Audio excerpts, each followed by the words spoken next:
자, 어마어마한 정전이 일어나서 많은 국민들이 피해를 입었잖아요. 정부가 당연히 대책을 내놨는데 어떤 대책이 좋을까요? 그때 당시 이명박 정부가 내놓은 대책은 바로 화력발전기를 대규모로 도입하는 겁니다.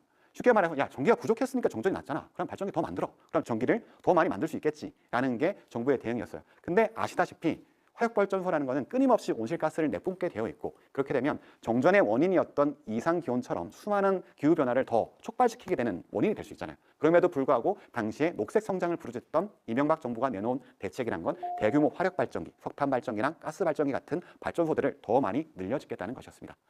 자, 당시의 분위기 어땠냐. 석탄발전소와 LNG발전소, 가스발전소를 쭉 늘리겠다고 발표를 했는데 여기에 국내 굴지의 대기업들이 너나나나 몰린 거예요. 당시에 이게 얼마나 큰 붐이었냐면 석탄 화력 발전기를 우리가 50개를 만들겠다는 대기업들이 다 달려든 거예요. 그야말로 어마어마하게 흥행을 이룬 건데 왜 이 대기업들은 갑자기 석탄 발전소를 왜 만들어? 삼성은 반도체 잘 만들면 되는데 포스코는 철강 사업 잘하면 되잖아. 왜 석탄 발전소를 하겠다는 거야? 라는 의문이 생겼겠죠.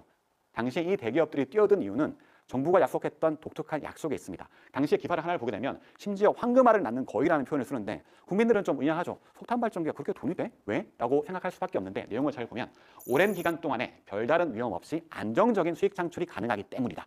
이따가 전문가를 통해서 한 번 더 설명을 드리겠지만 이 말은 즉슨 정부가 일단 니네가 발전소를 지으면 우리가 최소한 돈 벌게 만들어줄게. 손해는 절대 안 보게 한다라는 정부의 약속이 있었기 때문이에요.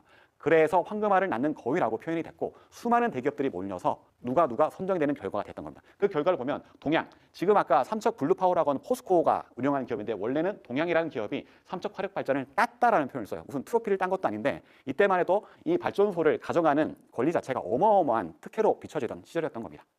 그로부터 13년이 지난 2025년 지금의 기사들이거든요. 어떻게 돼 있냐? 송전망이 부족해서 민자석탄 화력발전소 거의 벼랑 끝에 몰린 지경이다. 망하기 직전이다. 이런 얘기인데 전력망 건설이 늦어가지고 부도 위험에 몰렸다.